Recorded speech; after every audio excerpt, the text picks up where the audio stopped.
जितने लोग भी आरआरबी एनटीपीसी की तैयारी कर रहे हैं बाबू, जितने लोग भी फॉर्म फिलअप किए हैं, एक बार सिलेबस को बहुत अच्छे समझ लो, क्योंकि जो आरआरबी एनटीपीसी का सिलेबस है ना, आपको एक चीज जरूर देखने को मिलेगा कि हाथी का दिखाने का दांत कुछ और है, खाने का दांत। आरआरबी एनटीपीसी की तैयारी जितने लोग भी कर रहे हैं, एक बार सिलेबस को बहुत अच्छे से आप सभी समझ लो। आपको करना क्या है, छोड़ना क्या है, आप वो चीज क्या करेंगे ताकि भीड़ से बिल्कुल अलग पहचान बन सके, इसके बारे में आपको सोचना है। जो भीड़ कर रहा है वो भी अगर आप कर एग्जाम में जाएंगे ना, तो नंबर तो अच्छा आ जाएगा, लेकिन अंत में देखोगे 4 नंबर 5 नंबर 2 नंबर से रिजल्ट रुक गया।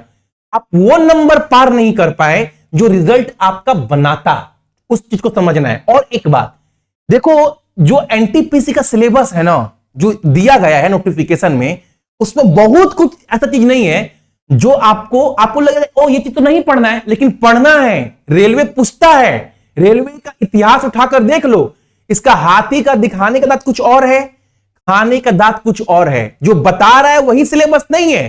चीज को मैं समझाता हूं बाबू, बहुत बारीकी से आप सभी समझना। ये नहीं कि तैयारी स्टार्ट किए, सिलेबस को देखें, बस इतना पढ़ना है। और एक बात, सिलेबस पूरा चक्कर कंप्लीट करने के चक्कर में ना बाबू मत रहना।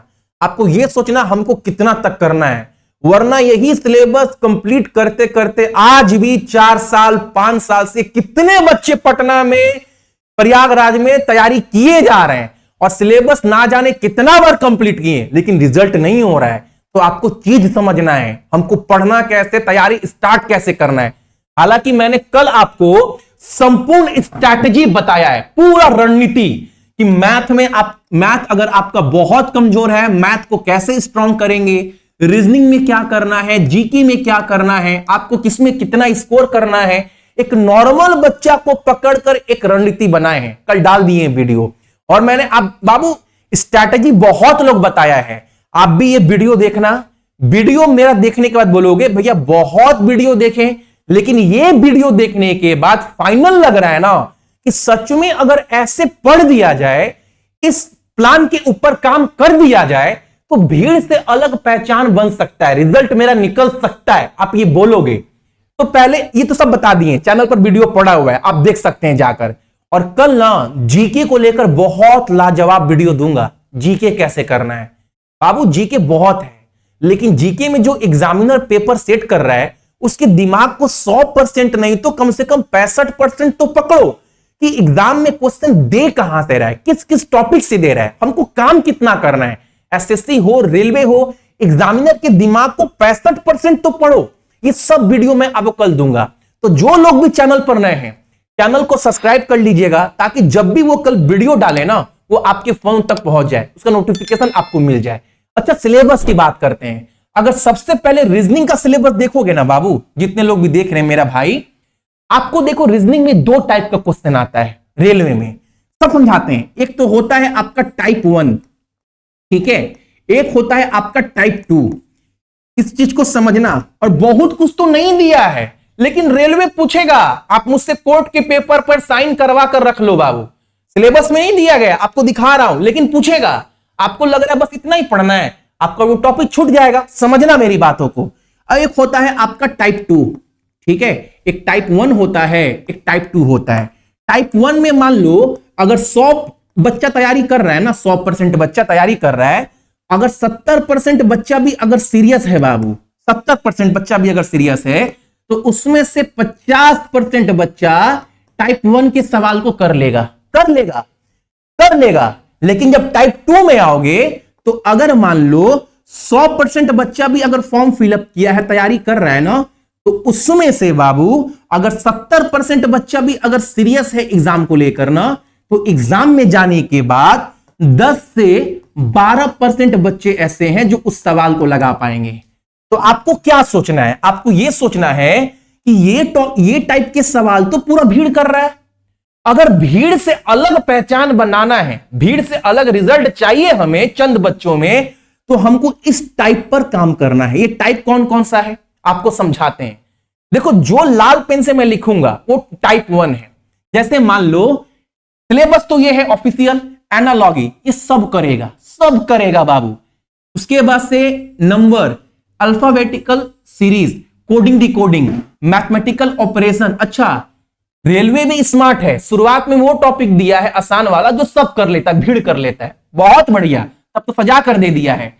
उसके बाद से similarity and differences, blood relation, analytical reasoning, syllogism, jumbling, Venn diagram. Venn diagram के अंदर ही डाइस आ जाएगा, पासा वाला और वेन डायग्राम वाला।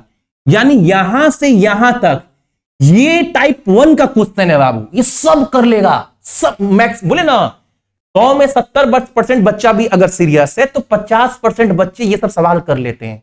लेकिन जब नीचे जाओगे, puzzle, data sufficiency, statement and conclusion, कथन और निष्कर्ष, statement and course of action, कथन और कार्रवाई, डिसीजन मेकिंग, मैप, इंटरप्रिटेशन मतलब DI। अच्छा, 2 टॉपिक मिसिंग है, पता है कौन कौन सा? एक तो आपका कथन और तर्क वाला, यानी स्टेटमेंट और आर्गुमेंट। वो क्वेश्चन पूछेगा, आप लिख कर ले लो मेरे से कोर्ट पेपर में, नहीं दिख रहा है भैया, आएगा भाई। आप इतिहास उठाकर देखो, रेलवे का, ग्रुप डी का, NTPC का, RPF का, ऐसा कोई एग्जाम नहीं है जिसमें वो क्वेश्चन नहीं आया। फिर पूछेगा स्टेटमेंट एंड एजम्पशन, कथन और धारणाएं, दिख रहा है? नहीं दिख रहा है भैया, पूछिएगा। तो बाबू, अगर आपको रीजनिंग में मेरिट बनाना है, मेरिट की बात कर रहा हूं, रिजल्ट निकालना है, तो आपको यहां से यहां तक के टॉपिक में काम करना है। ये टॉपिक पर अगर अभी आप अच्छे से काम कर लिए तो एक बात लिख कर ले लो, CBT 1 और CBT 2 ये दोनों एग्जाम में आपका मेरिट बनेगा। CBT 2 तो आपका रोक नहीं सकता कोई, ये 2 टॉपिक में। और मैंने आपको बहुत अच्छे से, बहुत प्यार से बना कर दिया है। ये टॉपिक ऐसा है बाबू, अगर किसी को समझ में नहीं भी आता है, एग्जाम में जब भी क्वेश्चन आता है ना कथन वाला, तो लोग को लगता है कि दोनों ऑप्शन सही बोल रहे हैं, मार कर आ जाते हैं, लेकिन वो गलत होता है। एग्जामिनर क्वेश्चन सेट ही ऐसा करता है कि बच्चों को लगे कि हाँ वो भी सही है, वो भी सही है, अपने जाल में फंसा लेता है। लेकिन ये टॉपिक को मैंने कोर्स में बहुत अच्छे से समझाया है। जब भी ये क्वेश्चन करोगे, बारीकी से अपने दिमाग में क्या क्या पॉइंट रखना है, कैसे कैसे सोचना है, वो हर टॉपिक का वीडियो बना कर दिए हैं। प्रैक्टिस के लिए अलग से PDF दिए, और मैंने बोला है बाबू, उतना आप कर लोगे ना समझकर, उसके बाद जब प्रीवियस ईयर क्वेश्चन मारोगे ना, जहां आपका 10 में 2 सवाल सही होता था, आप देखोगे अब भैया 10 में 7-8 क्वेश्चन सही होने लगा है। बस प्रैक्टिस का अब काम है भैया, ठीक है। तो रीजनिंग का सिलेबस आपने देखा, डायरेक्शन में नजर नहीं आ रहा है, डायरेक्शन भी पूछेगा, ठीक है, चीज समझना। उसके बाद अगर मैथ की बात करें, मैथ में बाबू देखो, number system, decimal, fraction, LCM, SCM, ratio, मतलब सिंपल बोला है ये ना। अर्थमेटिक आपको पूरा पढ़ना है, अलजेब्रा पढ़ना है, मेंसुरेशन पढ़ना है, ट्रिग्नोमेट्री पढ़ना है, ज्योमेट्री पढ़ना है। उसके बाद जो बेसिक चैप्टर है, नंबर सिस्टम हो गया, LCF, SCF हो गया, सर्च इंडिसेस हो गया, सिंप्लीफिकेशन हो गया, ये सब टॉपिक पढ़ना है। लेकिन देखो मैथ में ना बहुत लोगों का ज्योमेट्री बहुत कमजोर है या ट्रिग्नोमेट्री कमजोर है। कोई अगर एक टॉपिक किसी का कमजोर है एडवांस में, अगर आप वो छोड़ भी दोगे ना, फिर भी ऐसा नहीं है कि आपका एग्जाम नहीं निकलेगा। ऐसे बहुत सारे छात्र हैं, भैया मैथ तो पूरा कर लेते हैं, ज्योमेट्री नहीं समझ में आता है। अरे नहीं आता है तो छोड़ दो, कोई बोला है आपको करने के लिए? 100 नंबर का पेपर है, 100 नंबर का पेपर है, आप 100 में 100 तो लाओगे नहीं भाई, 80 भी लाएगा आप ना, तो अब भी आपका रिजल्ट होगा। आप पेपर कोई भी उठाकर देखो, ज्योमेट्री से एक क्वेश्चन, ज्यादा से ज्यादा 2 क्वेश्चन पूछता है, कोई पेपर में, कोई शिफ्ट में, छोड़ दो ना। तो ऐसे सोचना है, हमको पंडित भी नहीं बनना है, हमको यह सोचना है कि 100 में कितना नंबर तक जुटा पा रहे हैं, वो हार्ड टॉपिक छोड़कर जो हमको बिल्कुल पल्ले नहीं पड़ता है, सोचना है ऐसे भाई। अगर मैं बात करूं आप सभी का जीके वाले सेक्शन का, जिसको बोलते हैं जनरल अवेयरनेस, इसमें देखो, इसमें रेलवे ना सब दे दिया है, मतलब रेलवे अपने तरफ से कुछ रिस्क नहीं लिया है, पता है, ये पूरा गाथा गा दिया है।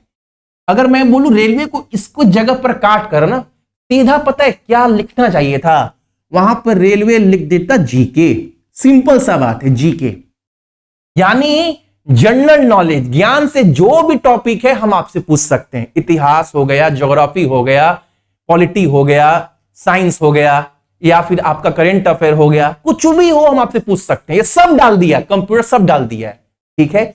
लेकिन जीके को बाबू पढ़ना कैसे है, ये बहुत बड़ा एक पेच है। इसका वीडियो मैं आपको कल दूंगा।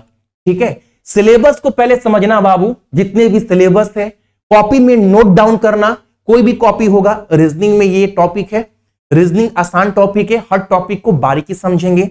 मैथ में इतने टॉपिक है, कोई टॉपिक ऐसा है जो मेरे पल्ले बिल्कुल नहीं पड़ता है, उसको काट दो, नहीं करेंगे, नहीं भी करेंगे तब भी मेरा रिजल्ट आएगा, कोई दिक्कत नहीं है। यानी सिलेबस चक्कर पूरा कंप्लीट करने के चक्कर मत पड़ना बाबू। ठीक है, तो सिलेबस में किसी को कोई डाउट होगा ना, आप कमेंट्स करना, मैं रिप्लाई दूंगा। हालांकि आप जब रीजनिंग देखोगे ना, या कैलेंडर भी नहीं है, क्लॉक भी नहीं है, लेकिन एग्जाम में रेलवे कैलेंडर से भी क्वेश्चन पूछा है, क्लॉक से भी पूछा है। ठीक है, सिलेबस को समझना बाबू। मैंने हालांकि जितने लोग भी कोर्स लिए हो बाबू रुद्रा बैच में, आपको मैंने विश्वास के साथ बोला है, हालांकि 20 तारीख से इसका जो दाम है ना वो 599 मैं कर दूंगा, क्योंकि बहुत कम रखे हैं। अभी तक शुरुआत में ही मैंने आपको 90+ का डाटा दे चुका हूं। मैथ में 3-4 चैप्टर बचे हैं, उसका वीडियो एग्जाम से 2 महीना पहले, 1.5 महीना पहले दे दूंगा, वो भी वीडियो कंप्लीट। यानी एग्जाम के 1.5 महीना पहले तक 100 नंबर का डाटा पूरा कंप्लीट होगा। अभी तक वहां पर 90+ का डाटा दे चुका हूं।